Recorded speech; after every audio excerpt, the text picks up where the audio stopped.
So adolescents are those who are aged between 10 to 19 years. Early adolescents are 10 to 13, mid-adolescents 14 to 15, and late adolescents 16 to 19.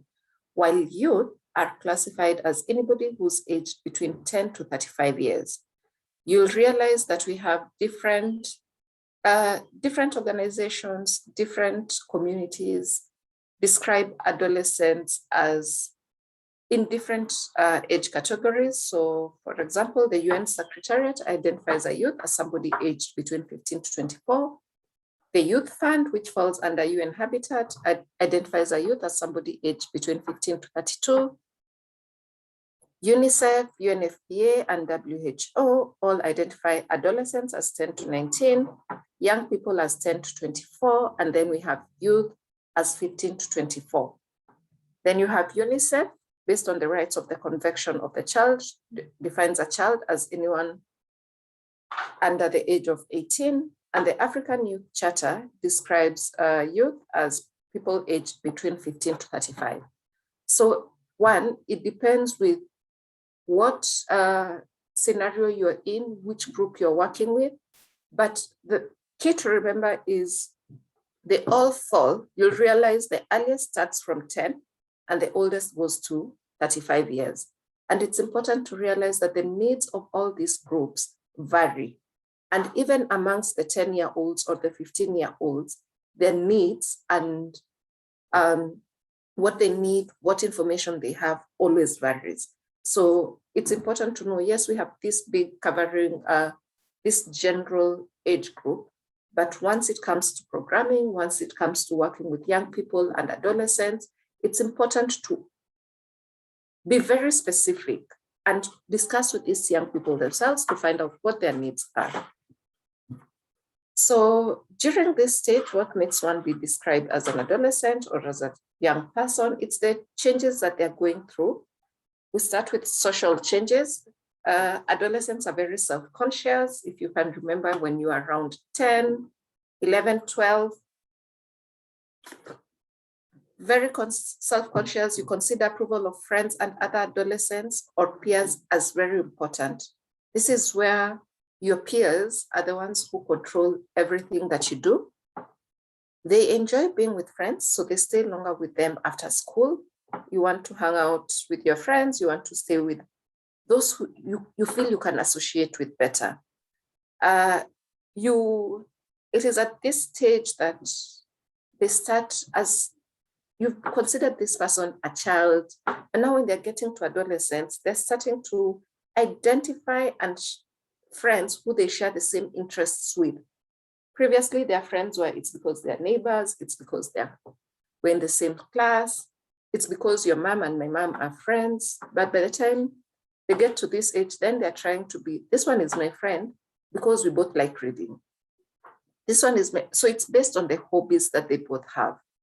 And then adolescents who grow up with family members showing love, guidance, and support for each other are less likely to get involved with bad company and engage in fights, vandalism, smoking, drinking, or drug session. So according to NACADA, it is most people start engaging or have tried out smoking or bang or alcohol by the age of around 9 or 10 years. So it depends also with the family setup, our social being. How free are these children to ask questions, and do they get honest answers? So that enables them to build their thinking capacity, so they're not easily tempted to start or to try out new things before they've sought guidance from a trusted adult. And you see at this age is where they trust their friends more than they trust adults. So it depends how you've always interacted with this young person and the adolescent. If you've always lied to them and they go out there and they get contradicting information, or they're told, no, that is a lie, this is what happens. By this age, then it becomes difficult for them to trust you. Mental or intellectual changes that adolescents and young people experience, as I've just mentioned, they experience rapid mental development, so they're able to think things through, they're able to question You would not, and currently I think with the current even children less than 10, they question a lot. So by this time, they're able to think faster. You'll not tell them something, then they'll go back and 2 days later come and ask you, you told me this, what was the reasoning behind it? They will ask it at that exact time. There's changes in the structure of the brain. There's development of the intellectual ability, which makes them less accepting of what others say. They make better decisions because they're able to evaluate risks and rewards better. There's a tendency to become bored with routine activities, therefore they need to be challenged. They're capable of thinking deeply. They think less of themselves and more about what others think about them. They control and coordinate their thoughts with their action. They focus their attention on what they want to listen to. And there's improvement in adolescents' memory and speed thinking. Some physical changes that they go through: rapid increase in weight and height. There's change in circulatory and respiratory systems. As their weight and height increase, their lung capacity increases and improves. Body compositions. Then there's primary sex characteristics, where changes directly related to sexual reproductive organs for both boys and girls begin to grow and develop.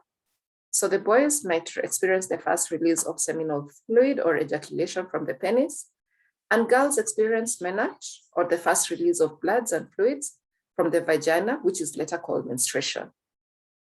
With regards to emotional changes, more responsive to rewards and stress. They're more emotional, and this makes them more open to being hurt or in danger. Boys also become sexually active and become more aggressive, and girls become self-conscious because of the changes that are happening to them, which gives them a feeling of insecurity. Then morality, with regards to morality and spiritual changes, they begin analyzing themselves during this stage, what makes them tick. They can think things through. So they start thinking and analyzing themselves. They analyze their strengths and weaknesses.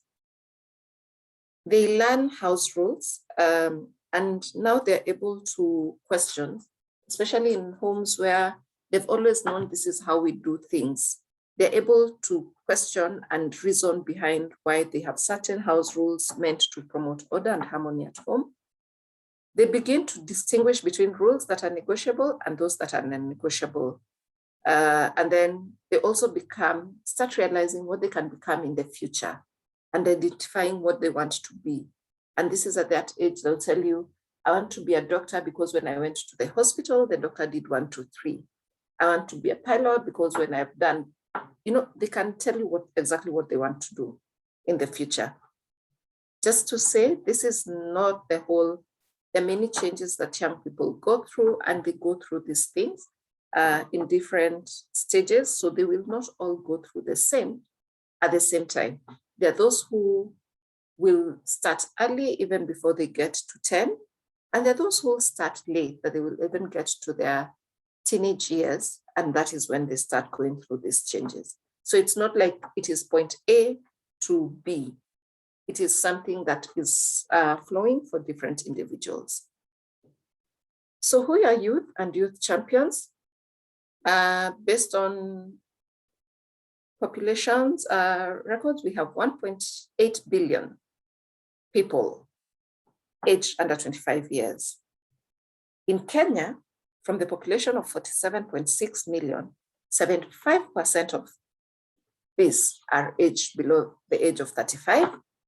And also in Kenya, 24.5% of the population, that is 11.6 million, were aged between 10 and 19 years.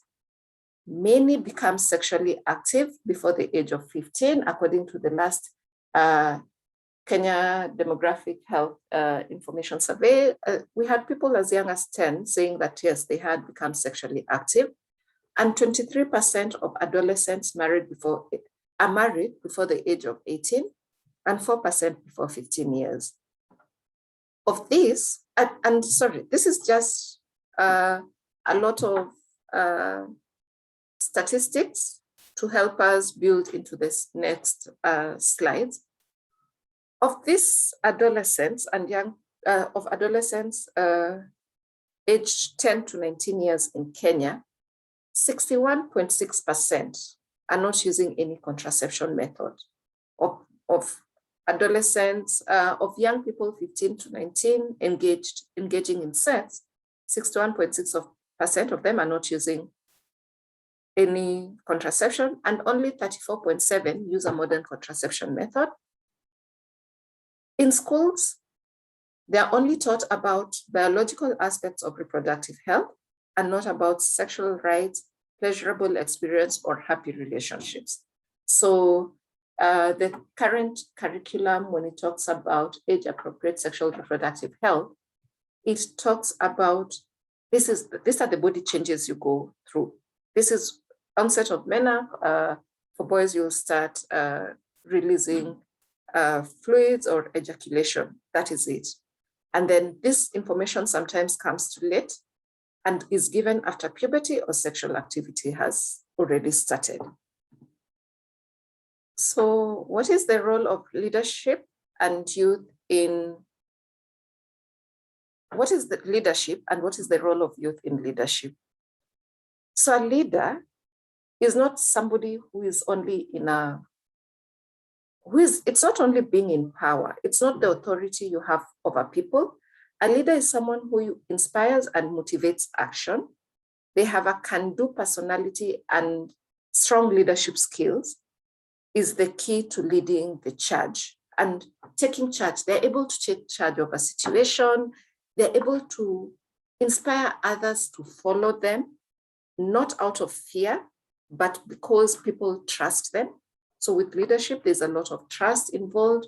There's a lot of friendship, mutual respect.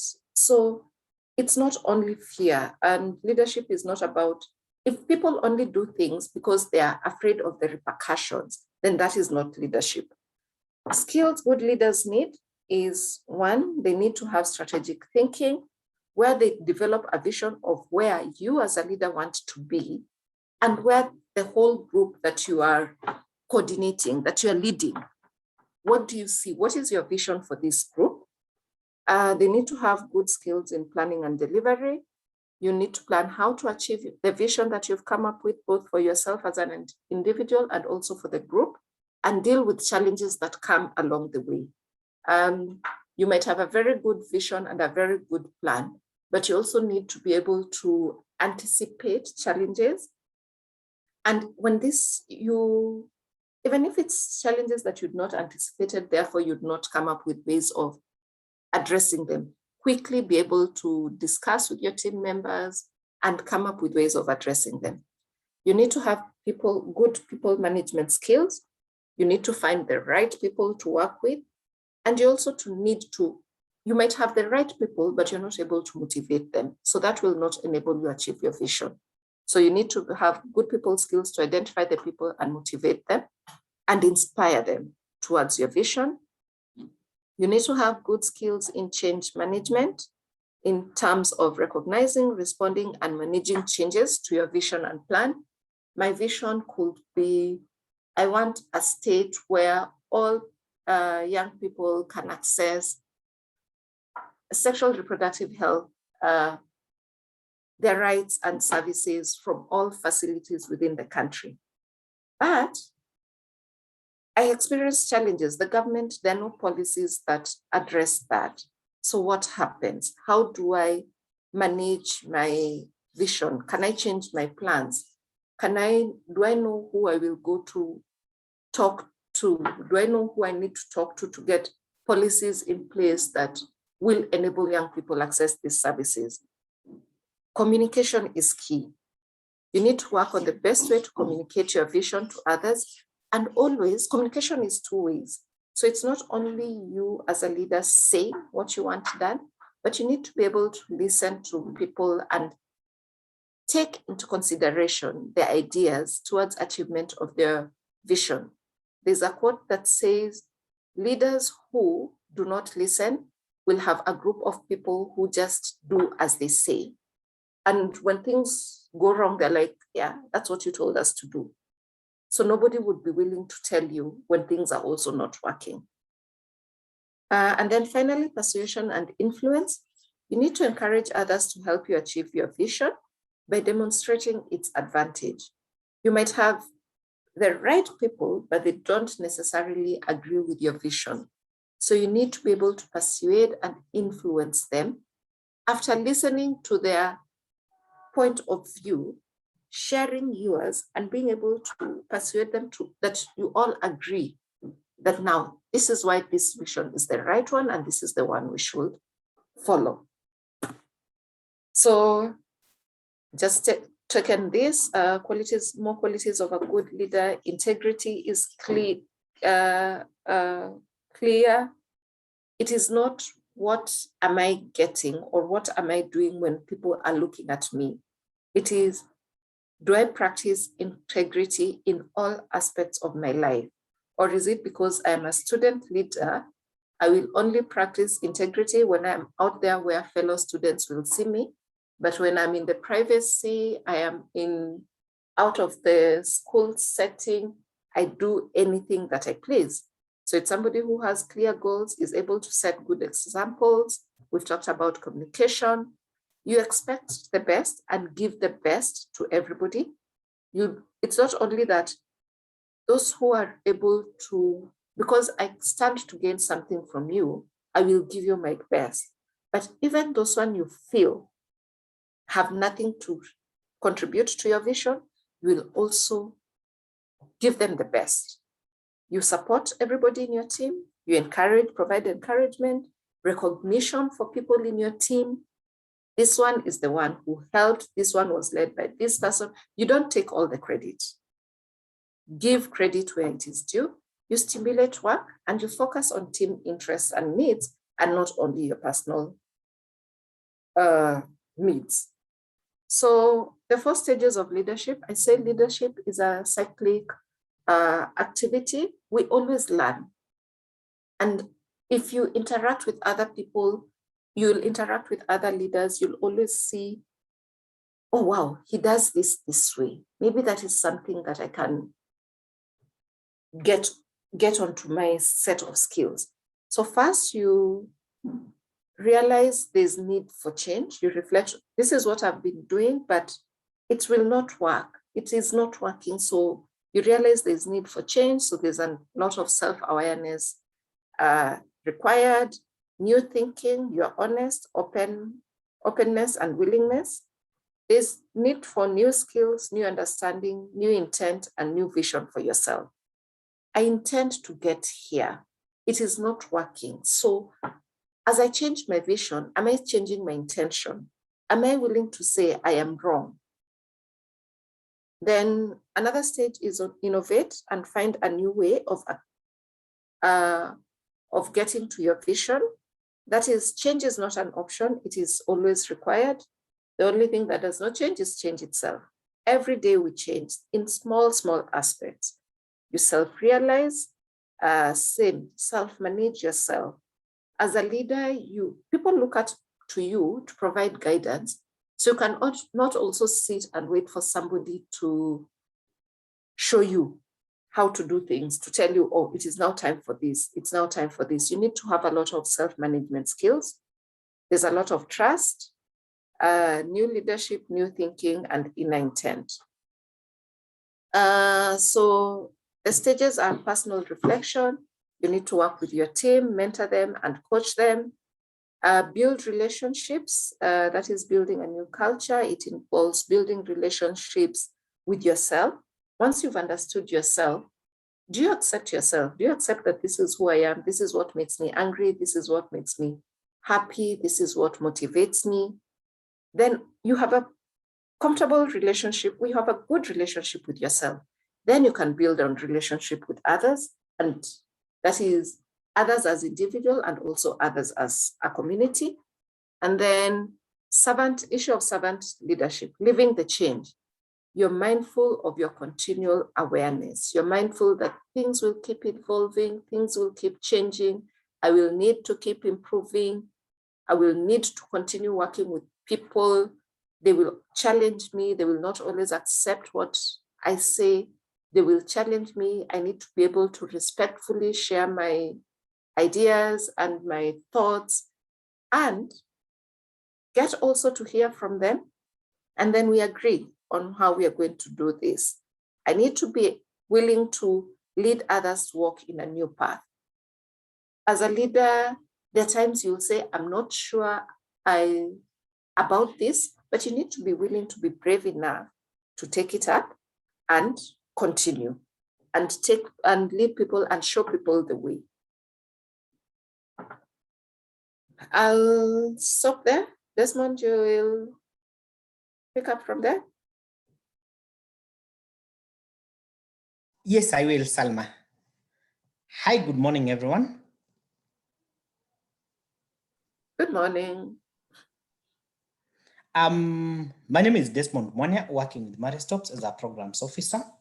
So we've been having discussions from the start of who is this young person, who is this youth champion, what is their role in leadership, and key qualities in leadership and various stages of leadership. And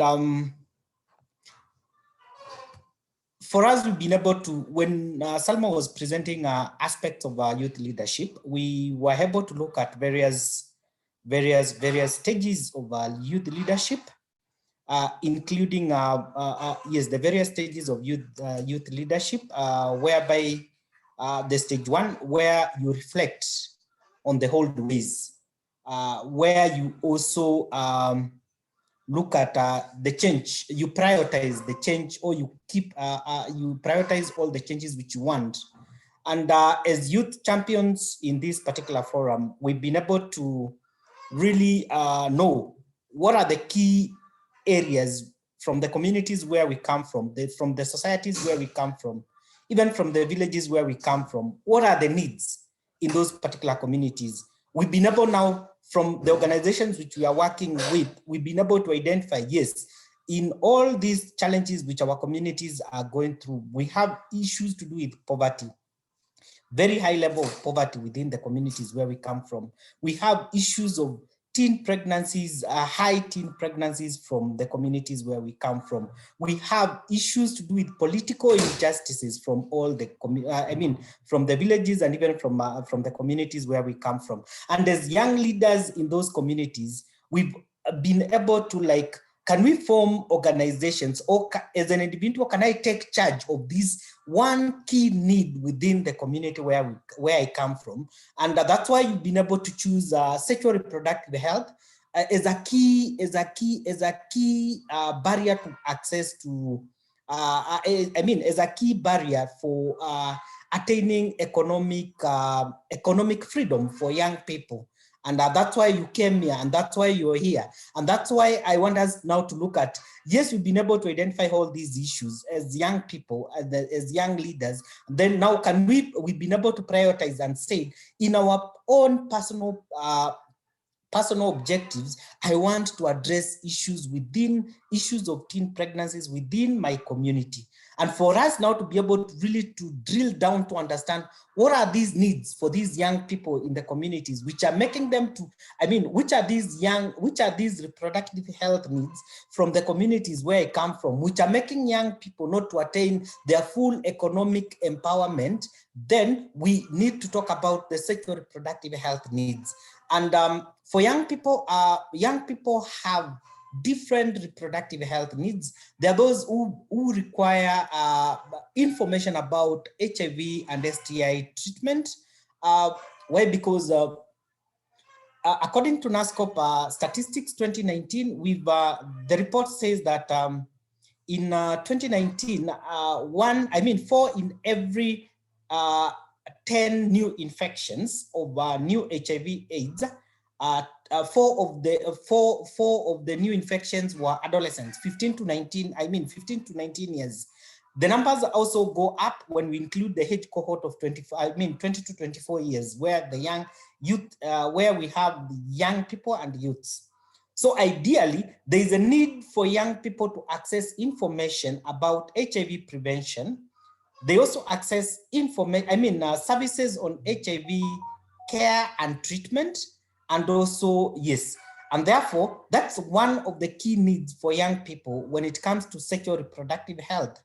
There are those young people who go through, they didn't have information on contraception, and by bad luck, probably they conceived. You've seen the data on the number of young people who conceive before they attain the age of 15 and also before they attain the age of 24 years. That age cohort, most of them, they are in school. Most of them, they are either in primary school, colleges, or university, or in universities or in high school.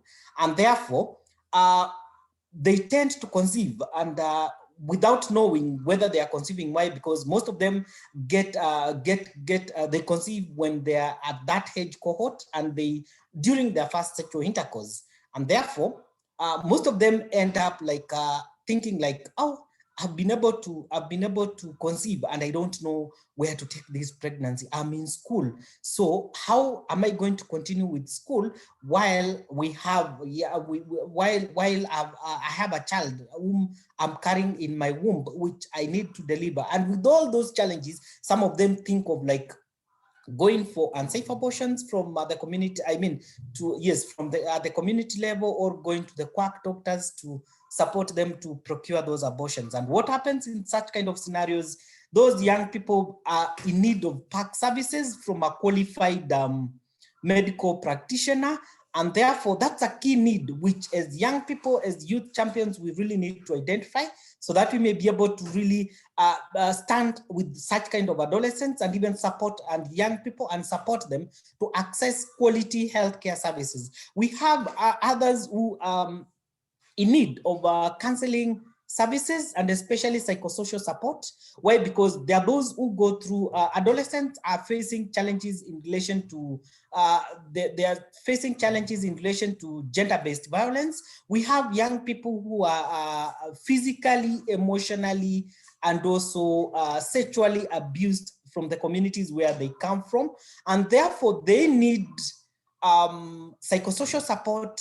They also need social protection. They also need access to sexual reproductive health services and especially contraception, PrEP, and such kind of other services. And therefore, as young people, we also need to identify those young people from the communities where we come from who are going through such kind of torture, such kind of who require such kind of services, identify them, support them, and link them to the necessary healthcare systems or the necessary departments which provide such kind of services. We still have others who are sexually active. They don't know where to access contraception services. And therefore, in such kind of situations, as young leaders, as youth champions from the communities where we come from, then we also need to identify, okay, among the so many girls, among the so many boys in the communities which we are coming from, how many of them are sexually active? How many of them would require contraception services? Or yes, contraception services. And I know from last week's session, you talked about various contraceptive services provided to both male and also provided to both females. And therefore, these young people, once we are in the communities, then we need to talk with them, hear from their perspective. This is, I'm sexually active, I need a contraception method. Then as a young leader in that particular community, having identified this is a key priority and this is a need for this young person, link those particular young people with respective service providers in the communities where we come from. We do believe that from experience and from interaction with some of the service providers, most of the service providers have not been trained on provision of youth-friendly services. And therefore, at times, you find young people would go for a service, a contraception service, a family planning service in the communities, I mean, in the clinics surrounding their homes or surrounding their villages. And what happens is like those young people are chased away. Why? Because they are told, okay, you don't need to go for family planning services or for contraception service. Rather, you should be in school. And what happens to those young people? They are sexually active and they cannot avoid having sex. And what happens to those young people? they conceive and they have unwanted pregnancies. So at the end of the day, they drop out of school. At the end of the day, some of them are chased from their homes. Others get married very early. Why? Because they don't have that support from their families and even from their parents. And what is the resultant of that? Those young people end up not being economically empowered. It becomes the families where they come from. It becomes the viscous cycle of poverty in those communities. They just continue. And therefore, as young people, as youth leaders, then we need to identify such kind of needs. We need to identify such kind of adolescents who require such kind of services. Why? Because having identified such kind of services, then we are able to, as young leaders, as youth champions, then we are able to provide support to them and link them to the necessary support provision points, including gender-based violence support provision points, economic support, economic empowerment opportunities. Like I'll give you an example of one of the program which you said funded, which is able to link young girls with empower young girls with necessary skills, empower them, equip them with the necessary knowledge to prevent HIV, For those who are turned positive, link them with care and treatment, and then also support through vocational trainings and also vocational support, link them with economic empowerment opportunities through vocational trainings. And that's the dream project. And therefore, such kind of programming enables young people to get a lot from such kind of, a lot from a simple intervention. And as young people, then we need to come out strongly and identify some of these needs, prioritize them, put them together, and then push through advocacy, push for government funding through county integrated work plans, county integrated developmental plans, and also county annual work plans, and even at the national level, have through advocacy push for allocation of funding to ensure that such kind of youth needs are fully addressed. As young champions, as youth champions, as youth leaders, then we are the only people who can speak about what the young people need, how the young people need such kind of services, how they want their issues to be addressed, and for how long or for at what time duration would they want their issues to be addressed. And therefore, then we need to ensure that such kind of support is highly required. So allow me to do my projection. The projection from my side, I can see Salma as removed a projection. So allow me to project. If you guys you won't mind, give me a minute. Once you see my presentation, let me know.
So confirm whether you're able to see my screen.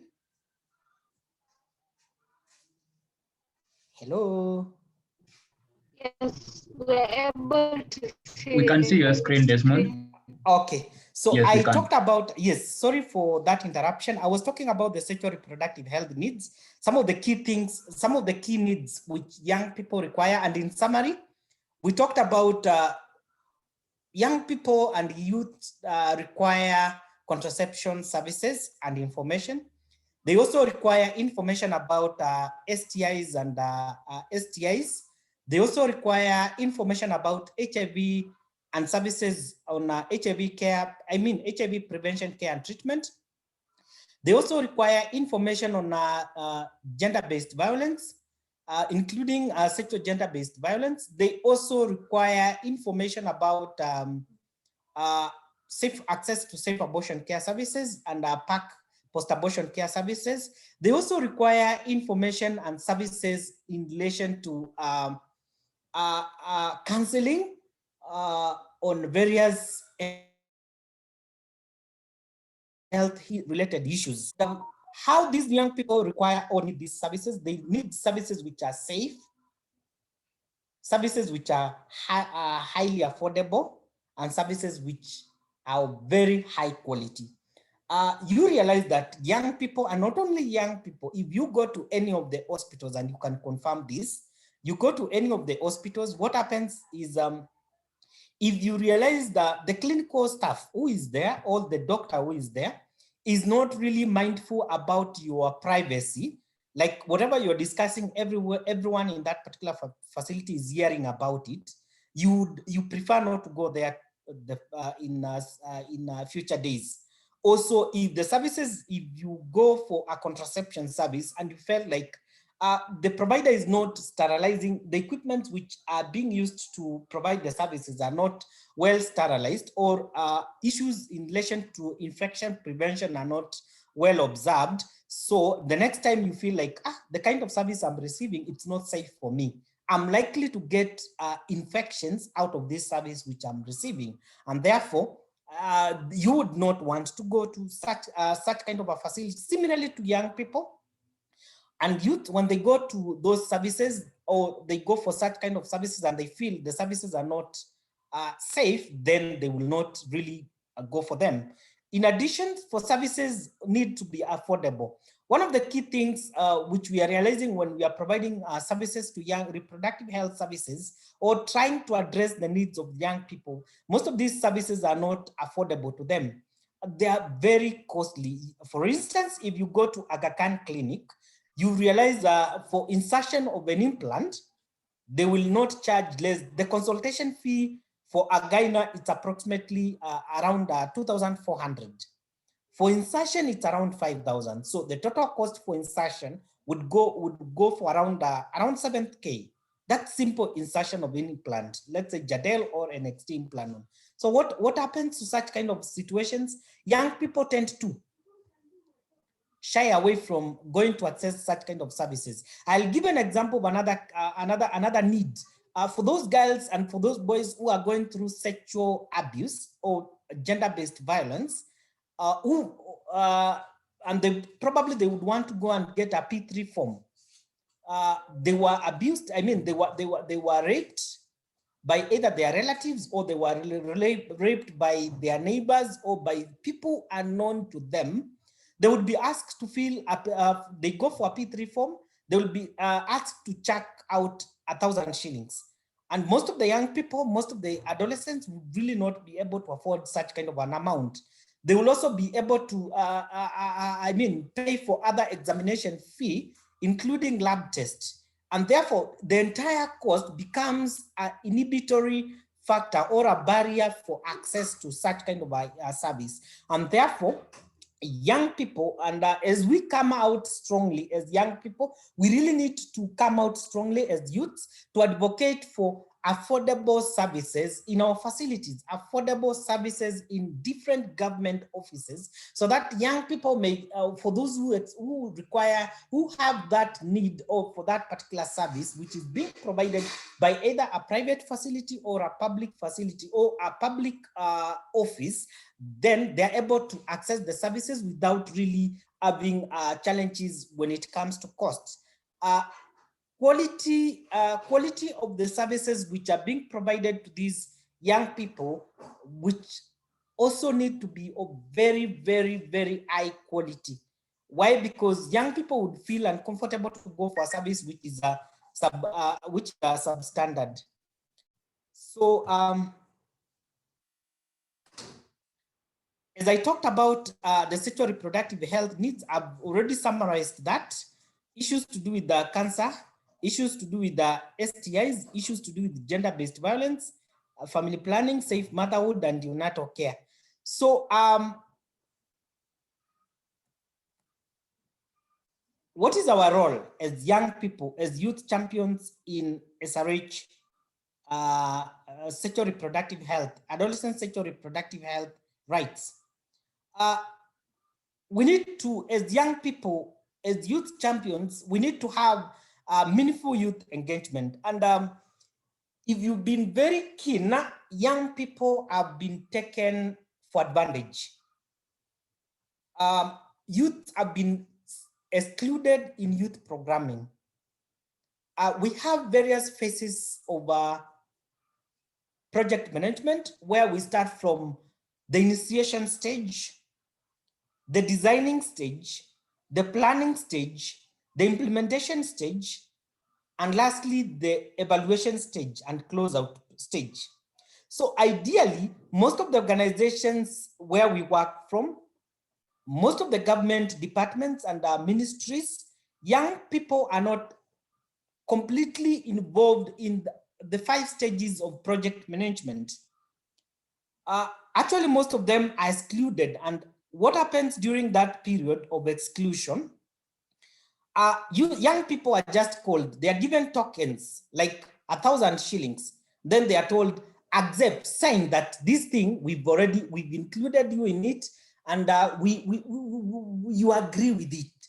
And what happens in such, they're also manipulated, and they're not given opportunity to express themselves. Like this is, if, for instance, if it's Maristops who are designing a youth project, a reproductive health project targeting young people, 15 to 19. If we fail to incorporate young people at the initial stages and we are targeting them, you find most of the organization would come up with projects thinking that, project managers come up with projects thinking that these projects are going to meet the needs of the young people. But when you go to the implementation stage, you've already acquired donor funds.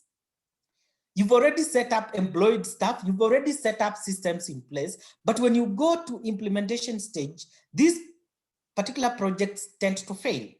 Why? Because the person you are targeting, the person you felt would accept the services you want to provide, were not involved. That is not the way they want it. And therefore, as young leaders, as youths, then we need to ensure that we are involved in all these stages. Why? Because as young people, as youth champions, we understand what are the needs of these young people. How do they want their needs to be addressed? What challenges do they face when they want to access these services? How they want the services to be provided, who they want the services to provide the services, and when they want the services to be provided. Those are very key parameters which, when we involve young people, we are able to address them. And for instance, I'll give an example of a youth programming, SRH programming, whereby like you are targeting young people who are school-going children, and you want, like, for instance, to sensitize them on access to HIV prevention or access to contraception services. And you're there talking about them, talking about it, and your program, you do work over during the normal working hours and days, like from 8 to 5, not thinking that these young people, they are 15 to 19 years. Most of them are in school. Most of them, you will really not be able to get them during those working hours. And you are there out in the community sensitizing and talking with people about the project, and you want to reach them with the services. Ideally, you're going to, if you're not going to meet your targets. Why? Because, and even the targeted audience. Why? Because these people, they are not there. They are in school. And therefore, if you had involved them in the initial stages of planning of your project and designing of their project, they would have told you, look, most of the times we are in school, and therefore you can only be able to reach to us either during at the evening hours or very early in the morning or over the weekends. And therefore, you would design your project in a way that you are able to reach to them at their most convenient time. Other times we've seen providers, some facilities which claim that they are providing youth-friendly services, and they close at 5. And those girls, they will come to the facilities as late as 7 p.m. or as early as 6 a.m. demanding for contraception service, demanding for HIV screening, or demanding for them to be provided with psychosocial support on gender-based violence. Some of them, and what happens to such kind of young people? We end up missing opportunities. Why? Because our youth programming didn't really observe what are the needs of these young people and how they want the services and when they want the services to be provided. And therefore, it's very key for us to ensure that we involve young people in all the stages of development, in all the stages of project development. So if the young people are not excluded, then we target them. And when we are targeting young people are the primary target audience of the program, but are not engaged in designing of the project. So sometimes, as I had said earlier, you can completely exclude young people. Then you can, the other level of involving young people is whereby now you target them. But ideally, you're not involving them in the ideal project management or ideal project implementation. Then the other level of youth engagement is it's youth focused, whereby young people are consulted in program design, as I had said earlier.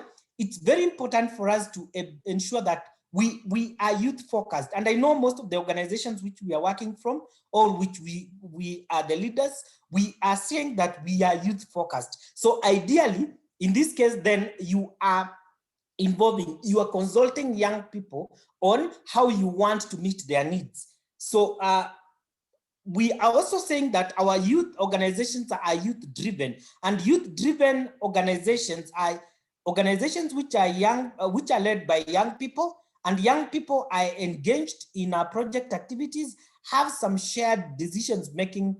They are involved in decision making, and they have power in decision making, so they can sit around the table with adults and negotiate and say, no, this is not the ideal situation. This is not going to work. And the ideas are absorbed. Their ideas are used to implement such kind of programming. And then lastly, the last stage of youth engagement is youth-led. Young people are viewed as decision makers, equal partners, and agents of social change. So ideally, this is where we want to be as this is as an organization, Matter Stops, and even from the organizations where you're coming from and the communities which we are coming from, we should always agitate to have youth-led organizations whereby young people feel they are part of the decision-making process. They are involved in all cycles of project management. They feel like they can take lead. Their decisions are incorporated in planning of the project, implementing of the project, and they are part and parcel of that particular entire project. So ideally, for instance, if I may ask, and I'll pose a question, from the organizations which we are coming from, I know most of them are youth organizations. I'll pose a question. How many young people who are below 24 years are in key leadership positions? They are either directors, they are either finance directors, they are either HR directors, or they are holding key decision-making positions and they influence decisions about your organization. If your organization has less than 50% of the young people, then ask yourself, is your organization youth-led, or are you in a, which level of the ladder in the youth engagement are you in? So youth champions take key leadership positions. They take in SRH programming, and I'll take an example of when it comes to education, and especially on information sharing on SRH, young people and youth champions take a leading role. They are expected, or they take a leading role to go to the community, educate their communities on various sexual reproductive health needs which the young people in that particular community require or have, educate the community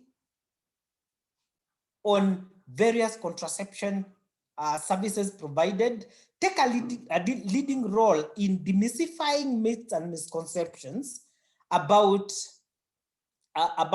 access to sexual reproductive health services by adolescents and young people, take a leading role in advocating for allocation or educating the community on, and even educating parliamentarians on what is required when it comes to budgeting and allocation of funds for those needs, for them to be able to address the needs in those particular community, SRH needs in those particular community. Also, young people take leading role in providing of healthcare services, and especially access to SRH services.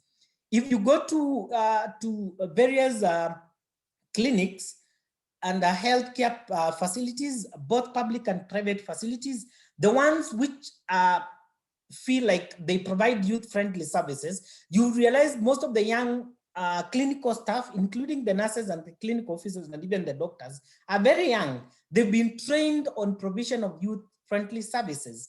And therefore, as youth champions, then we need to push and ensure that even when the counties are employing new staff, then there's an allocation for young people. And I mean, there's an allocation for young people who are aged between actually less than 35 years to go and take leading role in provision of SRH services in the facilities which they are being posted.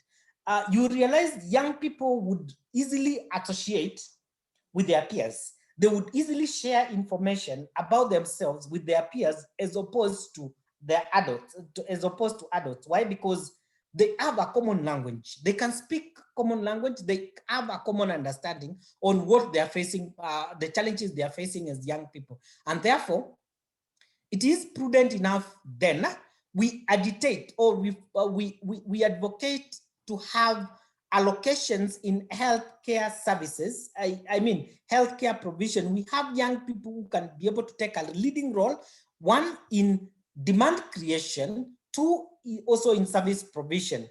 Then I talked about active participation and advocacy.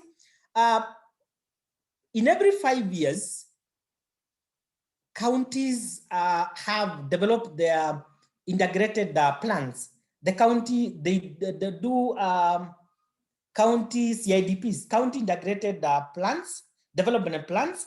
And therefore, as youth champions, then we need to take a role, an active role. And this is the plan which the counties use to allocate resources to different departments and different ministries.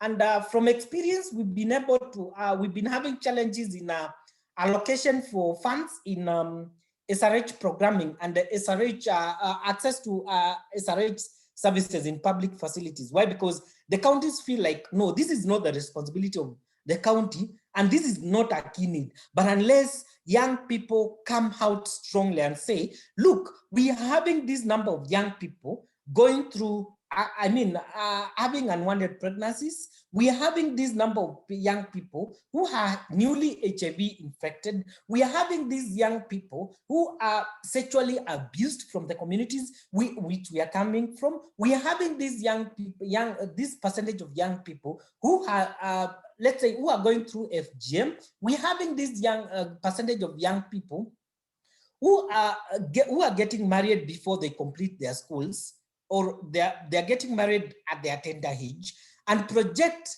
that data during that period when we are doing public participations, then the counties will see the sense in allocating resources. But unless we come out strongly, then the counties will see this is not a need, and then they overlook it and allocate funds to, allocate funds to areas which are not a key priority and which doesn't meet the needs of the community.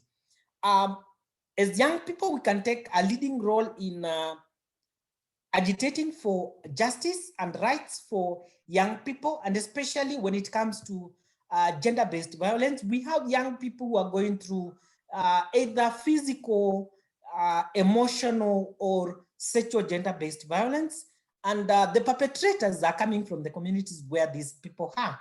And therefore, sometimes you find some of these cases when they go to the courts, they tend to not to go through, and the perpetrators are left to roam around freely, and they continue perpetrating, or they continue practicing the same issues. Having the same, we continue having the same issues in the communities. And therefore, we need to, as young leaders, then we need to take a leading role and say, this is what is happening, and push, have some of us trained on our paralegal to be able to support our clients, to be able to tell the clients, the GBV survivors, this is what you're supposed to do. Probably when you are raped, you're not supposed to wash yourself. You're not supposed to, you're not supposed to clean your clothes. You're not supposed to do 1, 2, 3. You're supposed to go to the hospital immediately for medical examination. You're supposed to file these case to these. You're supposed to report to this office and all that. That element of preservation of the evidence, it's very key. And most of the young people, most of the youth, most of the adolescents don't know that. And what happens when they go through such kind of a process, when they go through that process of abuse, then, and they present their cases in court, their cases tend not to go through. And the perpetrators are just left out to roam around. Why? Because they didn't have cases which are watertight. And therefore, as youth leaders, as youth champions, then we need to take a leading role and ensure that such kind of cases in the communities where we come from, they go through our adolescents and our young people get justice. Then we, young people also need to take a leading role in economic empowerment. Ideally, we are supposed to agitate and advocate and ensure that there is adequate allocation for resources for young people, and especially on SRH. Let's think of an holistic programming, not just one programming or programming in one area. We need to think about, yes, you've been able to access adolescent sexual reproductive health, HIV prevention. Are you also looking at what are the root causes of these, these unwanted pregnancies? Most of the young people are idle.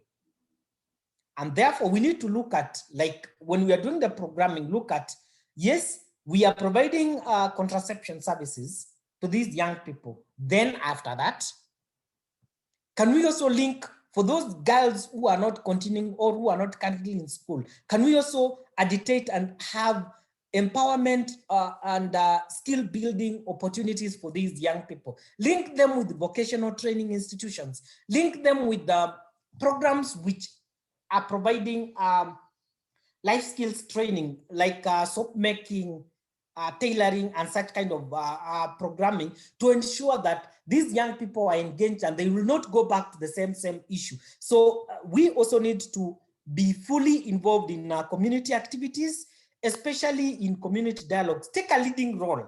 And when the chief has organized a youth baraza, a baraza in the communities where we are coming from, can we come out and educate the entire community on what are these needs, what needs to be done? And through empowerment, I usually say an empowered community will push and get what they want from the government. But a community which is not empowered will always be receptive to tokens. When our politicians come and they will tell them, we have these and these and these and these program, we want to give you 1, 2, 3, and they will accept it. Why? Because they are not economically empowered. They cannot ask questions about the services which are being provided. And therefore, as young leaders, then we need to ensure that we push and ensure that we empower communities to ensure that such kind of needs are well articulated, and they can be funded by different organizations and different government departments. So we have various strategies in which we can be able to improve access to SRH services. And I'll give one case scenario of, we have various factors which affect SRH service provision. And in this case, I'll pick an example of one nurse who believes, whose beliefs regarding access to contraceptive services. This particular nurse believes and views regarding SRH services. So ideally in service provision, we have service providers who feel like they have a belief that, yes, SRH services should be provided. But when you look at the policies and the guidelines, the policies and the guidelines says these services should not be provided. And therefore, this particular nurse is left out. Yes, the professional call tells her, yes, you can provide this service. Why? Because it's a health need and you have to provide it. But when they look at the legal provisions and the legal frameworks supporting such kind of a provision of such kind of services, the provider is limited. And what happens to such kind of a provider? They tend not to provide the service to the young people. I'll pick an example of some of the policies, and in the subsequent classes which we are going, discussions which we are going to have, one of our colleagues will talk about the various provisions within the Constitution, the policies which we have currently to provide SRH services. I'll give an example of the current SRH policy, which we have, the 2015, which talks about, which doesn't have a provision for consenting for an adolescent who is 15 to 19 years. 15 to 17 years, they're not supposed to provide consenting. There's been that discussions around that, whereby, and that has made now to the government, the Minister of Health, to come up with another policy, which is in the draft stage, demanding for consenting for adolescents who are between 15 to 19 years, parental consent for access to contraceptive services for adolescents who are 15 to 17 years old. With such kind of gaps in the policies and in the Constitution, then it leaves service providers in an awkward situation whereby they are not able to make informed decisions on whether to provide a service or not. And therefore, that poses a challenge to such kind of a provider, and it becomes a barrier to access to services. There are other providers who are limited by time. They're also limited by the number of HR. When it comes to, when you go to most of these service, public facilities, you realize, like in a health center, it's only for health, clinical staff or for nurses.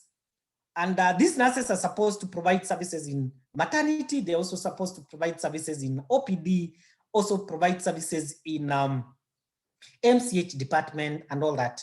And therefore, because of the queue, either in OPD or the queue in the wards, or the queue in maternity services, or the queue in MCH department, they are limited with time. And therefore, when a client who is young comes to the facility, like, they don't provide adequate counseling to this provider. To these particular adolescents or these particular youth. Anaingia tu anaambiwa, unataka nini? Nataka family planning, ama nataka contraception. Anaulizwa, unataka gani? Anasema implant. Not knowing, the provider not taking adequate time to provide counseling and provide more information about that particular method, and even guide the provide information to allow the client or the young people to make informed decision on what kind of what kind of a contraception method which they want. Why? Because this particular provider is limited with time. They are also limited in the number of resources which they have. There are also some providers, sometimes they tend to like feel like, no, you want implant, but I don't know how to insert implant. I don't have adequate skill. I don't have adequate implant sets. I don't have, like, you go to most of the public facilities, you realize like most of the, some girls would want to go for IUD. Why? Because it's nanomono. But most of the providers don't have the technical capacity or the technical skills to insert IUDs. And what happens to such kind of providers? They would prefer and even not cancel the girls, all the adolescents or the youth on IUD insertion. They would just tell them, atuna iyo, tukona sindano ya miezi tatu. Why? Because injecting a depo or cyana press, it's easier.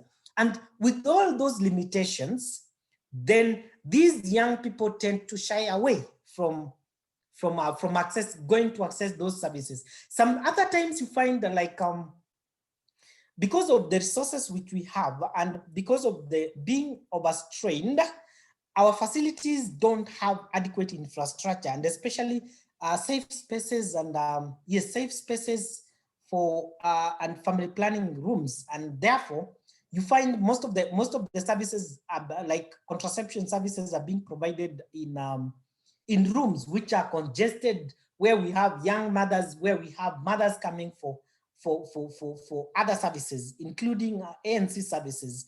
And therefore, young people tend to shy away from coming for contraception services. Why? Because wamama watawauliza, na wewe unakuja kufanya nini hapa, while you're supposed to be in school. And with all those challenges, then these young people shy away and they go back to their communities. Most of them get unwanted pregnancies. Most of them go for unsafe abortions and all that. And therefore, then, as youth champions and even as providers and as organizations, then we need to think about which are some of the best strategies which we can be able to incorporate into our programming to ensure that, yes, we are able to address some of these key barriers. We are able to address some of these challenges which the providers are facing, some of these challenges which the young people are facing when they go to access these services. And some of the key programmatic initiatives which we've seen them yield good results. One is we need to think about application of technology, in counseling, and also in linking girls to access to services. For instance, we have various contraceptive counseling apps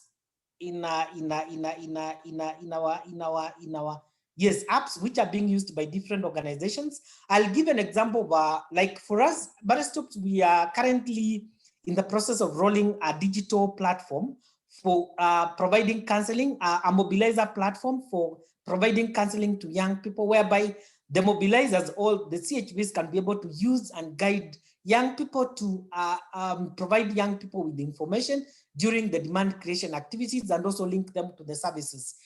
We also have another application, the TICO app, which is also being used by an organization called Triggerize, which also focuses on access to contraceptive services for young people 15 to 19 years. So they're also using that application to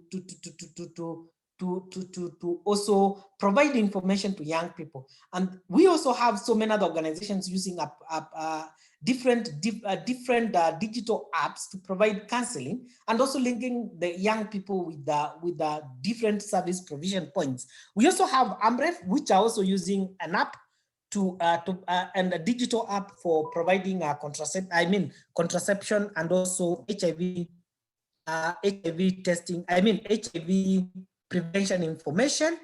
And all these apps are made to ensure that young people who feel shy from going to the facilities to seek such kind of information, young people who feel like, I don't have time, I'm in school and I don't have time to go to a community dialogue or to go for a teen meetup session, they can easily go to that particular app, and the app is able to give them information. That's one of the strategies. That's one of the working strategies and working approaches, which is enhancing access to SRH services. We also, there are also text messages for those adolescents who don't have smartphones, and but they can be able to access phones, the ordinary phones. Then different organizations are using text messages. They just sent a text message to the girls, like they have a database of different phone numbers for contact for these adolescents and youths. They can just send text messages to them, reminding them about a certain method. For those who, probably for those who have accessed the method, probably the short terms, and then they can also send reminder messages like, you are due for your second dose. I mean, you are due for your second injection, or for your third injection, or you are due for to go and collect the next cycle for your pills and all that. You also due for revisit, such kind of communications.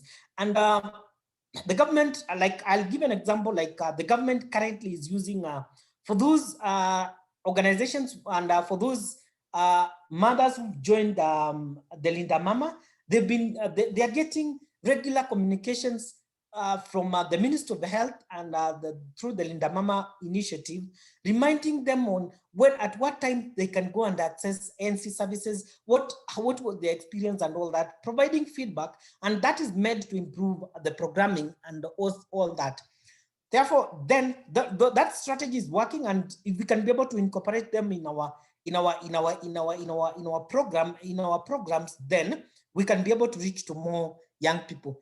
Other strategies being used is through peer education.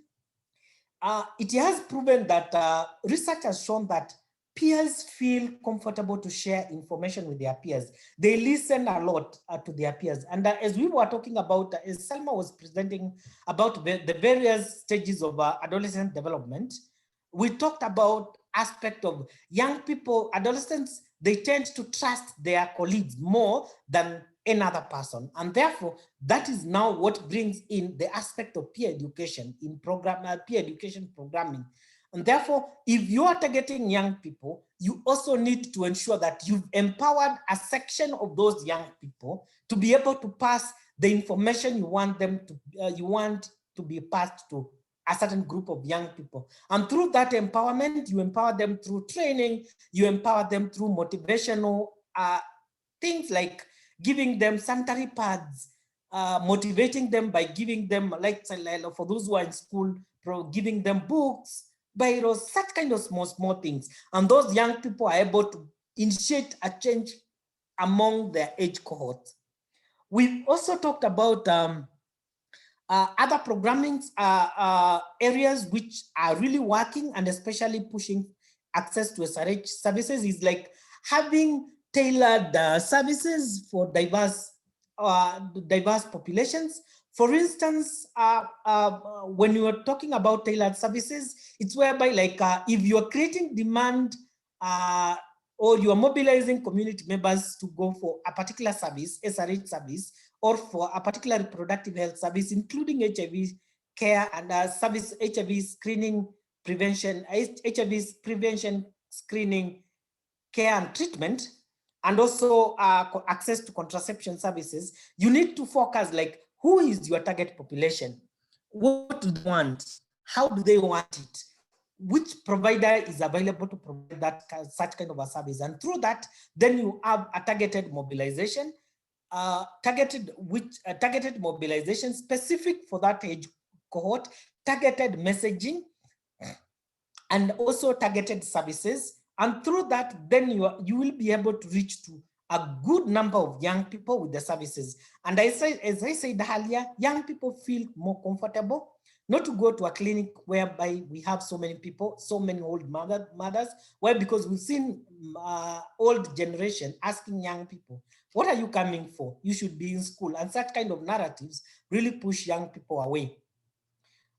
In addition to that, we provided training on youth-friendly services. Provision of youth-friendly services is very key. Why? Because this addresses issues surrounding provider skills, issues surrounding provider bias, issues surrounding infection prevention and all that. Then we also need to strengthening SRH advocacy. It's very key in enhancing access to SRH services. Why? Because in advocacy, you agitate for allocation of resources, infrastructural development, employment of young people, having targeted working hours for us to be able to reach to young people. Also strengthen comprehensive sexuality education in schools. We've been having a lot of challenges when it comes to access to schools, and especially reaching to adolescents and youth who are in school with the comprehensive sexuality education and sessions. And according to UNESCO, there are various through UNESCO,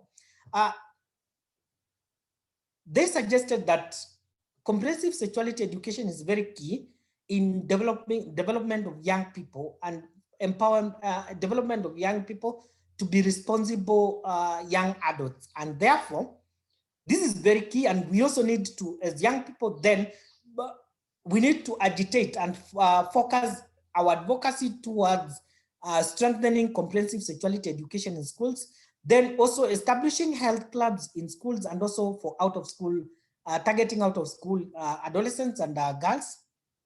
Parental involvement, this is very key. Why? Because if parents are involved in the lives of their young people, then they take lead, and they also provide that supportive environment for the young people to go for contraception services and also other SRH services, including providing psychosocial support for those who are going through gender-based violence, for those who are probably having side effects after receiving a particular method and such kind of things. Programmings which don't involve parents, then you tend, like, you find like the girls go for a service, let's say for instance, a contraception service in a particular facility, and once the parent realizes that an implant has been inserted, then they force the girl to go back to the facilities for removal.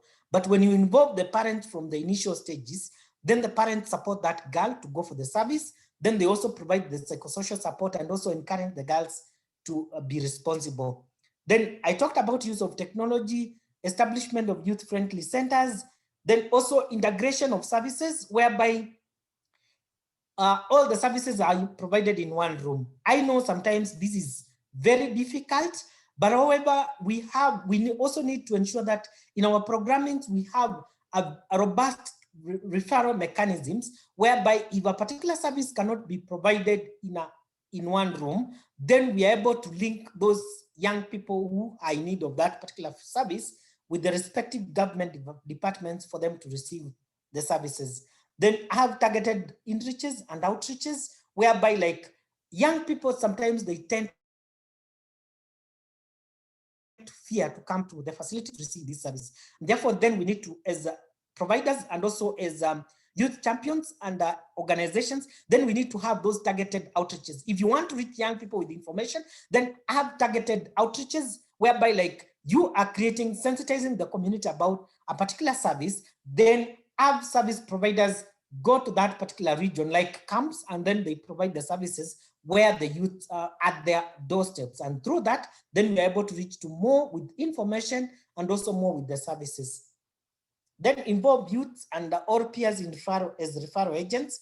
I talked about this. Peer education and peer agents play a very key role in enhancing access to SRH services. And then lastly, customization of SRH messaging.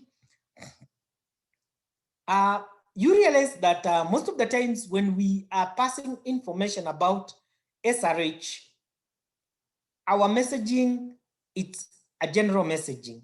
The information or the language used doesn't resonate well with the young people. And what happens? Tunaona, tunawachana nayo. Tunasema hii si yetu, hii ni ya wama, hii ni ya watu wakubwa, ama hii ni ya wamama. So we need to ensure that we customize our messaging to resonate very well with the young people. And through that, then the young people feel involved. They feel like this is our own thing and they own the entire process. So thank you very much. Back to you, Michelle, and I will invite for any questions for both Salma and I.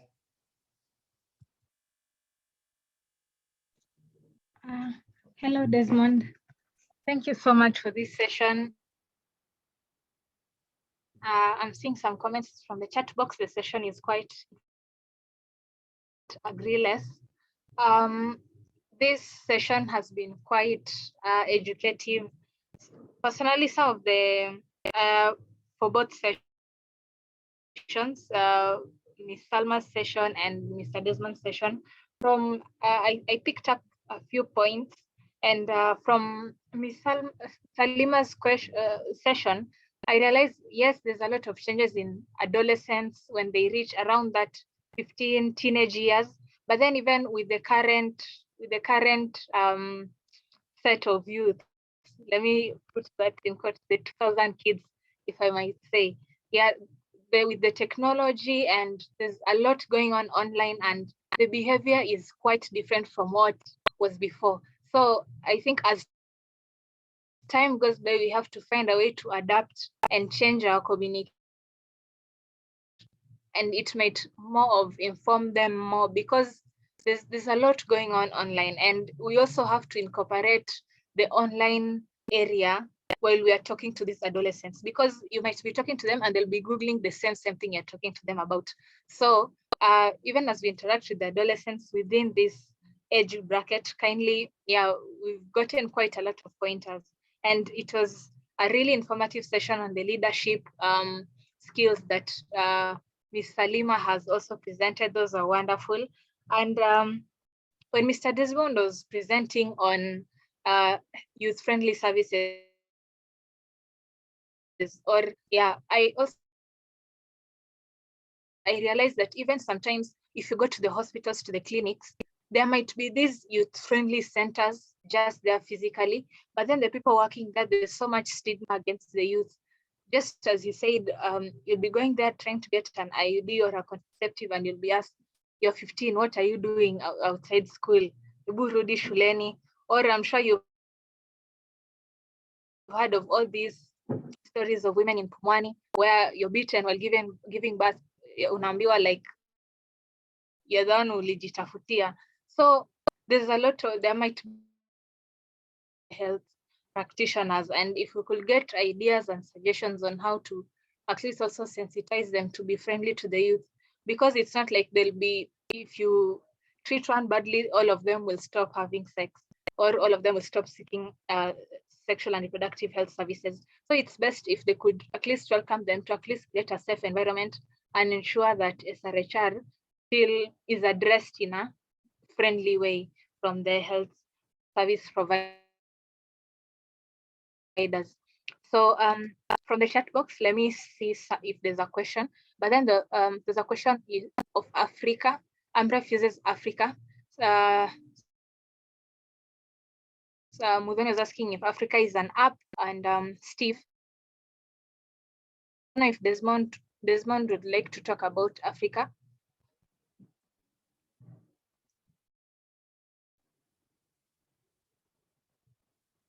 Hello. Yes, I didn't get your question well. Did you? This is the web-based platform called Africa. Would you like to share some more information about it? I may not be able to share in-depth information at the moment, but I can get to someone in AMREF whom we can involve in the next session and have them like share more in-depth information about the app and the website and how best we can be able to tap into that. Yes. Sorry, Michelle, we have Steve Juma who provided information on that. Maybe he could share the same with members here about it. Yes, because I'm seeing he's given the Twitter and handle. Talking about it. Yes. Yes, Steve Juma, maybe you could share more details on the same, if you're in a position to.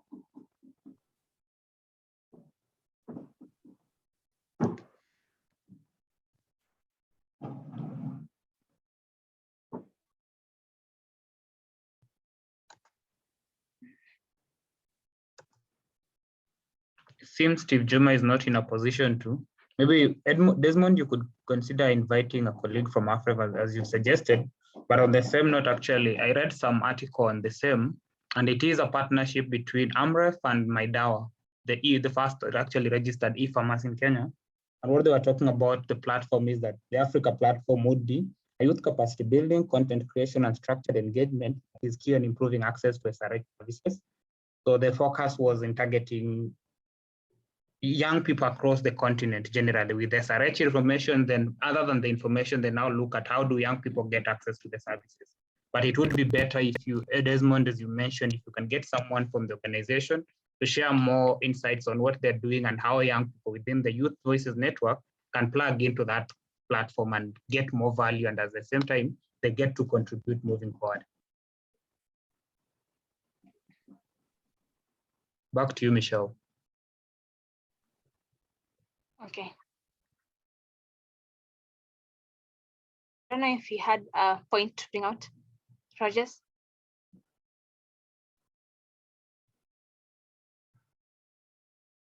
Yeah, he's still raised his hand. Would you like to say something, Rogers? Yeah, thanks so much, Michelle and Desmond, for good presentation. Basically, through the observation, be it on sexual gender-based violence, be it on issues to do with teenage pregnancy, I noticed that they revolve a lot about economic empowerment and issues to do with poverty. And I do believe that each and every area is unique. Like speaking for Homa Bay, if we take a look, basically issues to do with sexual gender-based violence, issues to do with teenage pregnancy, and even HIV infection is contributed to issues to do with like lack of maybe pads, which still revolves under economic empowerment. I'm thinking on how can we try, because like we were tried issues to do with the condom, even issues to do with abstinence. There are still issues which are coming up. Are there some economic interventions that maybe we can think about? Because if we want to the girl has information from school, but now what is blocking her from abstaining is maybe issues to do with pads. There are issues to do with sex for fish over here.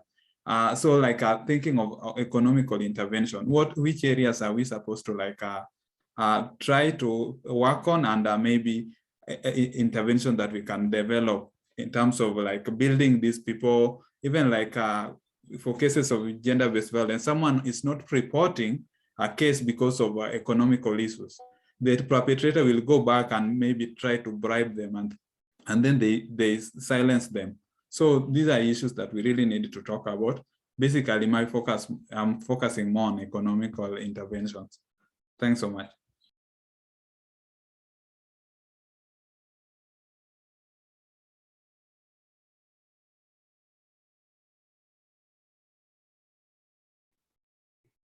Thank you, Rogers. I don't know if Desmond or Salima have any points to contribute to what Rogers has brought up, that although there are so many contraceptive methods, there's still to encourage the youth to be more vigilant of their SRHR health. So I don't know how, maybe from experience from interacting with the youth, what to talk about.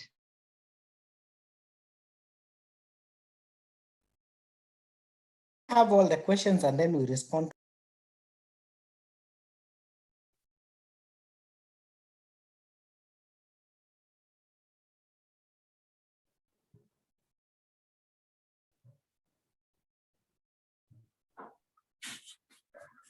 Desmond has suggested we get all the questions, then we answer all of them once. So I see Grace Edwards, hands is up. There's a question from Nancy and Leila on the chat. Okay. And Steve Juma is now Grace, here. Grace, Yeah, Grace, could you unmute and maybe speak? Then we'll move to Steve. Then we can read out the questions from the chat box. Grace, could you unmute?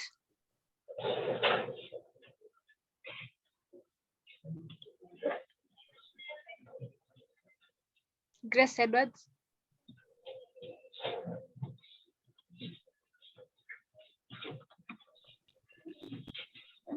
Okay, maybe Steve Juma.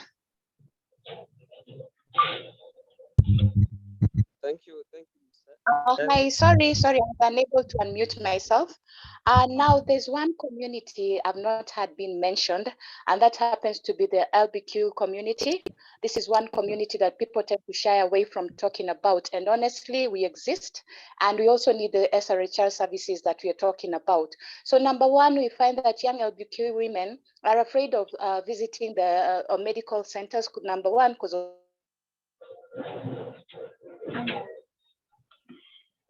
stigma and discrimination. You know, like as a lesbian, but you're still coming for like contraceptives or anything. So we need more youth-friendly centers where we can visit and get the services without being stigmatized or discriminated. And then we also need more awareness and sensitization, also for the healthcare service providers, to be able to know that when this particular person comes, we should be treated the same way they treat any other person. So we have so many young LBQ women who are afraid to go get services because of whatever they'll encounter there. So if we can address this, like we operate from Kisumu.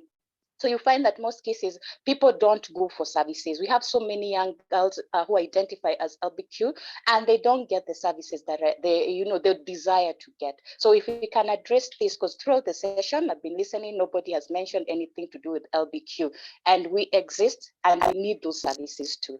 Thank you.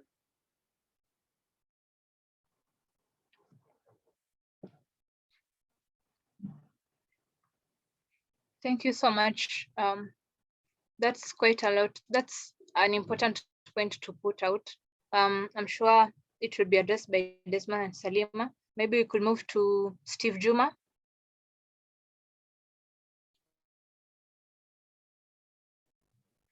Steve, you can unmute.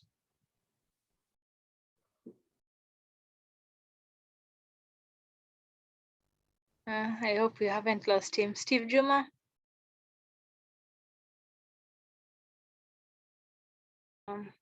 Okay, maybe I could. Thank you. Oh, okay. Yes, go ahead. Thank you. I was waiting for permission. It is a wonderful presentation, and indeed we are learning a lot.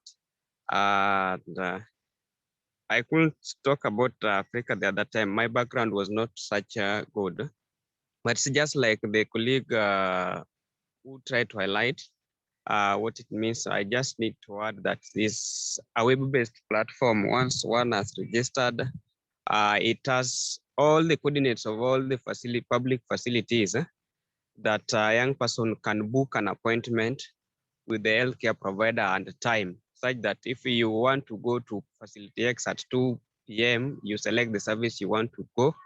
That reflects on the other side of the healthcare provider. So he's aware, or she's aware, that at this particular time, there's a young person who is coming for service X. And therefore, let me wait for him or her to access the service. Also a platform that young people can always interact, ask questions here and there. And just as he said, I agree that the next session you can invite someone from AMREF, maybe to give deep insights on that. Away from that, I want if someone can share experience on the response of young people. Let's talk of outreaches. The structured out, just as it was said, in when you conduct an outreach targeting young people themselves, what is their response as compared to when you specifically for family planning, and vis-a-vis when you conduct an outreach targeting young people, but you have integrated it, what will be the outcome? Then what is the outcome of young people attending services, let's say an outreach where you combine them with the adults? That aside, thirdly, I also want us to think around how do we bring on board the young persons with disability, because they also need to access these services. But I'm considering this deaf person who want to go to service provider to access a contraceptive method, but this particular service provider do not even understand issues of sign language interpretation. So how do we, that is a gap that we still have in terms of young persons with disability in accessing adolescent sexual reproductive health services and information. How do we bring them on board so that we don't leave them behind? Because they also feel and undergo the challenges that the rest undergoes in terms of accessing reproductive health services. Thank you, and back to you.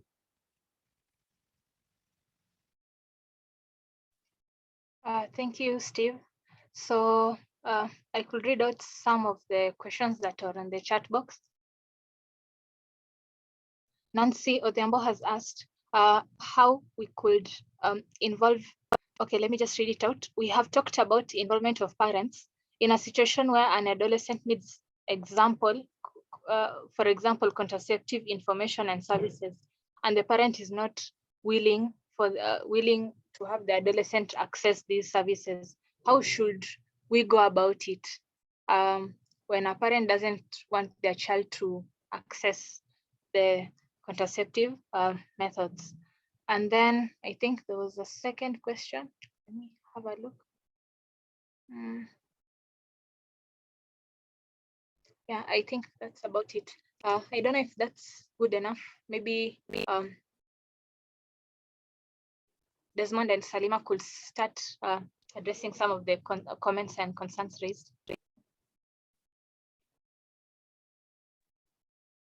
Okay, thank you. I think I'll just give me a minute. You can hear me clearly?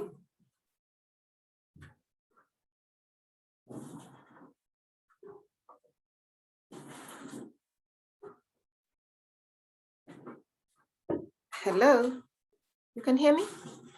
Michelle? Yes, I can hear you. Okay.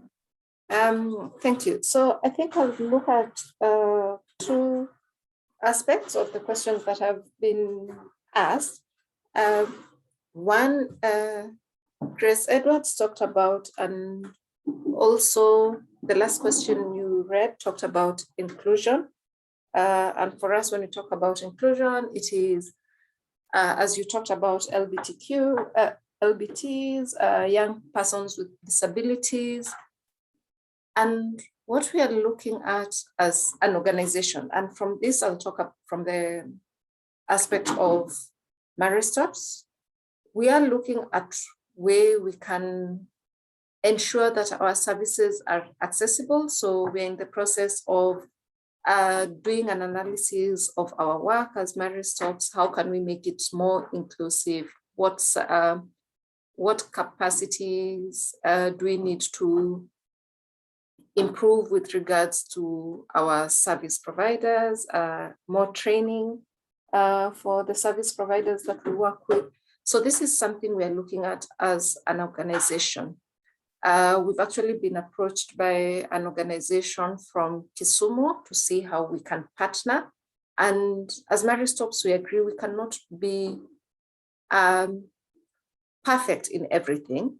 So we agree, yes, we've never looked at provision of services to specific groups. We always look at service provision to women and men in general. So now we are looking at how do we make our services more inclusive. So this is something that we are working on. And Grace, I would be willing to discuss further, catch up further with you and see if you can link us up and find out from you how well, what kind of services would you actually require that we would be able to provide. And that is also the same for young people with disabilities. On provision of services in terms of outreaches, where we are doing a SRH outreach and we provide it to general community, and we expect young people to come in and receive these services. As marriage stops, we also conduct youth targeted outreaches. We call them amwaleos, where even the mobilization is done specifically for young people. And we work with the peer educators, the community mobilizers, and they know on this specific day, and we usually do that maybe on weekends, during holidays, when young people are also available. So for us, we've been able to differentiate service provision in terms of older women and also adolescents and young girls, and do mobilization specific, age-targeted mobilizations. I think on the issue of parents and how we can work with them, I think Desmond mentioned this. Even as we target young people, we need to provide information to their parents. Why is it important for the parents to be involved? But because they need to see what advantage is it to them before they can allow the young people. Desmond can pick up the rest. Thank you, Salma, for the clarifications, and thank you, the teams, for asking. It's important for us to have a common understanding. I'll pick from the aspect of our parent involvement. One of the key things when we are providing SRH services, and even for anyone involved in provision of enhancing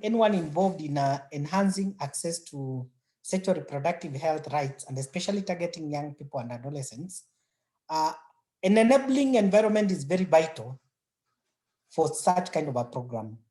And who are the key people who ensure that there's an enabling environment? And when I talk about an enabling environment, is whereby young people feel comfortable, feel supported, and feel appreciated when they go for SRH services, including contraception, including HIV prevention, care and treatment services. All these services, for them to feel comfortable and supported, parental involvement is very key. Involvement of the key community gatekeepers in that particular community is very key. Involvement of key government officials, including the Minister of Health, Minister of Education, Gender Department of officers, it's very key. And why we are having challenges for some of the parents not allowing their girls or not allowing their adolescents and youths to go for the services is because of the myths and misconceptions around access to some of these services. For instance, probably someone had a bad experience when they received an implant. Probably they had continuous bleeding. They had that severe headache. And also the misconceptions surrounding access to IUDs, whereby some people say like, ikiwekwa inaenda kwa roho, mtoto anatoka nayo. Those myths and misconceptions and the stigma associated to access of some of these services pushes parents now to feel uncomfortable. So how do we ensure that we get the support from these parents? What we're doing at the moment as an organization, and things which have really worked for us, is one, we usually have parent meetups. Parent meetups is whereby we identify a parent champion, a parent who talk about issues of contraception comfortably, who has had a good experience.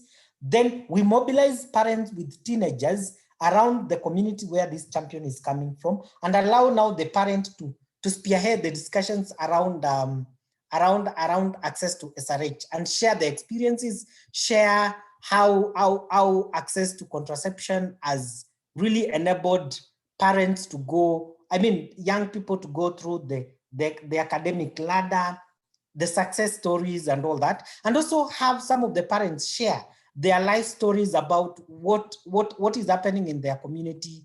A girl probably got pregnant when they were in school, how they dropped, how they got married, the bad experiences in going to access unsafe abortions from TBS or from quacks and all that, the death experience of unsafe abortions and all that. Then link it with how, kumbe, if we had this girl going to a particular service provision point, accessed information about contraception, received the service, how they would have probably have gone through the academic ladder, prevented that unwanted death, prevented that unwanted marriage, and all that. Through those experiences, then we've seen the parents changing their perspective. Also, other initiatives we've been able to do is having a VCAT trainings, value clarification and attitude transformation towards access to contraception services, and also access to PAC services, targeting parents, targeting key community leaders. And through that, then we've also seen community leaders, including chiefs, taking a leading role and advocating for access to contraception services and PAC services in the communities. And through that, that enhanced conversations around access to contraception services at the community level, then that has led to now debunking myths and myths surrounding contraception. So that's one key thing which can be utilized and some of the approaches which you can be able to put into place and see how the results out of it. It's something which as an organization we've tried and we've seen it work. Utilizing parents champions, using community dialogues, having parent meetups, teen meetups, and even having communal discussions and VCAT trainings and VCAT discussions around access to contraception services.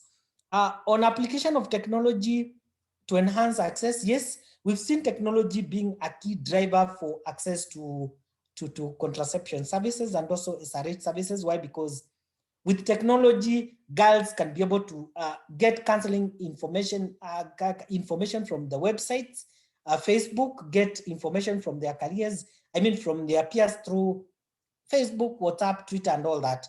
Therefore, it's very important for organizations to have technical people manning their Facebook pages, and especially pages which provide information on contraception, information on HIV prevention, information on access to inclusion. And yes, why? Because the moment these platforms provide accurate information, then it allows the young people to make informed decisions on what kind of services they would want to use. Technology has proven to address most of the barriers on access to contraception, access to SRH services. Why? Because it has enhanced privacy and confidentiality when it comes to knowing who is accessing these services and who is seeking for these particular services. On economic empowerment interventions, yes, we have someone from Homa Bay. We know the Homa Bay counties and especially the Nyanza region counties, the issue of HIV has really been a big burden to them. And why some girls would go for, we call it fish for sex, something of that sort. So ideally, how do we empower young people? How do we ensure that, yes, you've gone for a service, but the predisposing factor is not that particular. There is a predisposing factor which is helping, which is making you to engage into these unprotected sexual activities. You need to, on empowerment, you need to ensure that someone is empowered with information. That's the first thing. For those who are engaging in sex, probably to get sanitary pads and all that, then an aspect in our programming is we need to ensure that as we design our projects, then we need to ensure that there is a budget allocation for procurement of sanitary pads. Why? Because the girls probably are engaging in sex to get these pads. For those probably who are engaging in premarital sex, probably to get fish or to get food, then we need to think to involve them in our designing, when we are designing our projects or when we are initiating our projects, to ensure that we incorporate their ideas like, for you not to get into sex, to get food, then what do you need? What do you think we need to have in this particular program to ensure that you don't get there?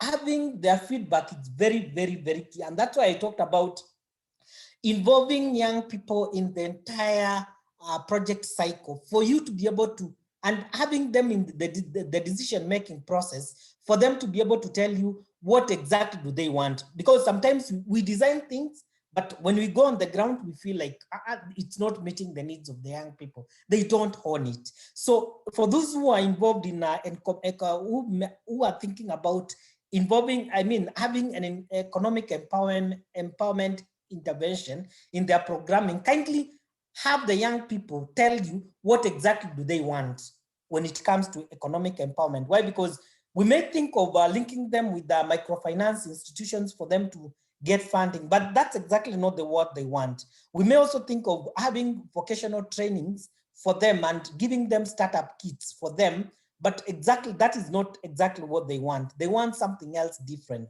So engage them through using human-centered design, piloting and prototyping, and that one will enable you to really know exactly what does these young people need when it comes to economic empowerment. But some of the key things, some of the key economic empowerment I've talked about is vocational training skills. We've also talked about linking them with microfinancing institutions, giving them startup kits, also providing sanitary pads and such kind of things. Yeah, so thank you. Back to you, Michelle. Thank you so much, Desmond. Maybe a few more questions that streamed in from the chat box. Shikuku Velma asked that when she was distributing pads to some girls, the boys were asking, what about us? What will we get? So she was asking if there's any input or commodities that the teenage boys can be getting during sessions when they interact with the girls in schools and outreach activities. Apart from that, I think there's also a concern about how else to engage the boys and all that. And I think the same thing was brought out last week. Talk about that, but the rest are just comments. Yeah, so.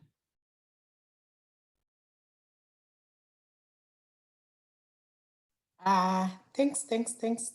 Very interactive sessions on the male involvement and what motivational and tangible things you can be able to give to the boys when you're distributing the sanitary pads. As I said earlier, involvement of these people when you're doing the programming, it's very important.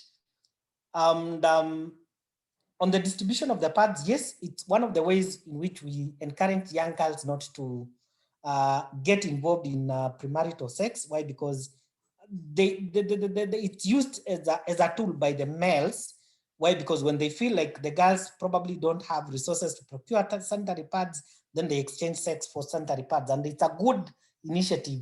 However, for the case of the males, one of the key things which you can be able, and these are boys and girls who are in schools. So one of the key things, other than empowering them with the information and the information, you can think of giving them giveaways like geometrical sets, things which motivate them to continue doing well in their schools, in their academics, in their classes. So probably when you're giving the sanitary pads to the girls, then you can tell the boys, okay, because you don't need the sanitary pads, we can give you geometrical sets, we can give you biro pens, we can give you something, books, reading, comical books with stories around prevention of teen pregnancies, involvement of boys in supporting girls to access 1, 2, 3 services. So we can think around that, but giving them the academic, the things required for reading or for studying, also giving them comical books and such kind of things. That's one of the key things. Also in involvement of the males in SRH programming, very key. It's something which has been overlooked for quite some time. And that's why you see men feel like it is the responsibility of the women or the young girls to prevent themselves from not getting pregnant or not conceiving. And unless males understand what is their role when it comes to conception, what is their role when it comes to access to SRH services and access to general reproductive health services, then they will always feel like this is the responsibility of the women. And therefore, involving males is very key. And you can involve males in by one, identifying male champions in SRH and also the general reproductive health, training them and empowering them, and helping them to supporting them to take lead in empowering other males in the communities. And how do we do that? Probably organize male activities, and in those male activities and where we have boys like football matches, we have sessions around access to contraception services, access to HIV services, and then asking them what roles can you take in ensuring that one, we protect our girls from conceiving, we protect our girls from getting new infections and all that, then allowing them to take a leading role and feeling their part and parcel of the health of a woman, rather than being helping them feel like they are partners in ensuring that the general health of girls and the general health of the women, they are part of it, rather than they are partners in it rather than being outsiders. So that's very key, and we need also to ensure that there is a question which a comment on religious engagement of religious leaders. How can we ensure that religious leaders are also involved? Key to note is access to contraception has really been a contentious issue, and when it comes to religious institutions and religious leaders, we've seen some of the religious leaders who come out strongly to advocate for access. And I usually ask myself, we have women and girls who are conceiving and who are getting unwanted pregnancies, being part of the congregates in the churches where these leaders are leading. We have members of the LGBTI communities who are going to these institutions, but they are also getting STIs. Their health needs are not addressed at the church level, and therefore it's very paramount. It's paramount important to ensure that religious leaders have a clear understanding of, yes, their physical needs, their spiritual needs, and their health needs, and all these needs cannot, and their economic needs for these congregates, and all of them, they cannot be addressed through use of spiritual measures and spiritual strategies. And therefore, it's important for us to continuously empower our religious leaders by identifying the best strategy I've seen when it comes to involvement religious leaders is for you to identify for those religious leaders who are champions in that area, empower them with the knowledge, capacity build them, and allow them now to lead the sessions around access to contraception, the sessions around access to HIV prevention across all the age cohorts, across all the genders. And through that, then it's a continuous process.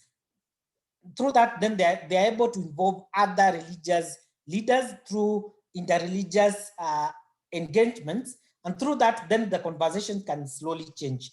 But it is a conversation which is taking too long. And as young people, then we also need to identify religious leaders who are champions in reproductive health, religious leaders who are champions in gender inclusion. Then we work together with them. And through that, then we can be able to transform the community, the societies which we work from. So it's a take home for you guys. If you can be able also identify religious leaders from the communities where you come from, who are reproductive health champions, who are gender inclusion champions, then we can also have similar sessions with them and see how can we tap to them and also use them to spearhead the discussions and advocacy around SRH access, gender inclusion, and prevention of GBV. Thank you. Back to you, Mayumba.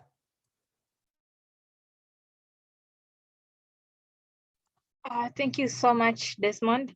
I remember, maybe just to echo, last week, David had also talked about the same thing on religious leaders. We should strive to at least ensure, although they might not support, but they should not be openly against SRHR, because if they're openly against it, it's a bigger roadblock compared to when they are at least not so much against it. So I think we have addressed most of what was asked.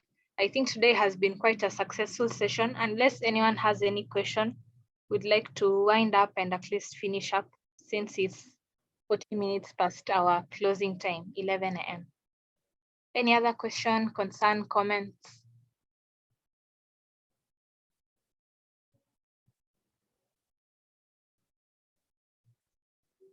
Okay, so thank you so much. Thank you, Desmond, and thank you, Salima, for the wonderful session. And thank you so much, our participants, for keeping the conversation alive and at least showing that you're interested in this. And we are really hoping that these trainings will impact you and it will improve the work that you're doing in the community. Thank you so much for your views. And I'll go to speakers to give their closing remarks. And before we close up the session, we could start with Salima, then move to Desmond, then close up. Closing remarks.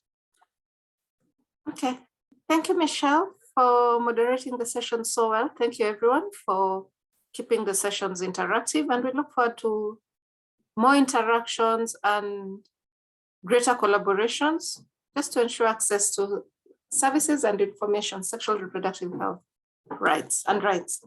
Thank you. Have a nice weekend. Thank you so much. Thank you, everyone, for participating, engaging. We are grateful for all. Ours is like we've empowered you guys. Be community changers. Take a leading role in the communities where you come from. Identify what are those needs which those young girls, those young boys are having. Take a leading role, push for their needs to be addressed. Let's continue strengthening the partnerships which we're having with you guys and also with other organizations to ensure that all these needs are met. See you next week. Bye. Bye. Thank you so much for the wonderful presentations. Thank you so much, our speakers. So maybe before we log out, if the Zoom, if you could kindly videos, I could take screenshots, and kindly remember to engage Maristops Kenya and Ryculture with using your social media platforms. So if you could open our videos.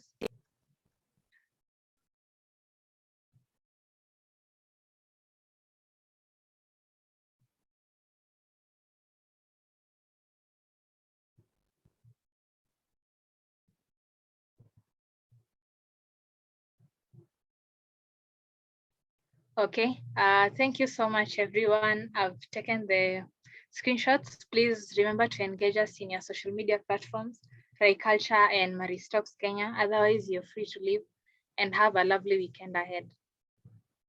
You too, thank you. Thank you.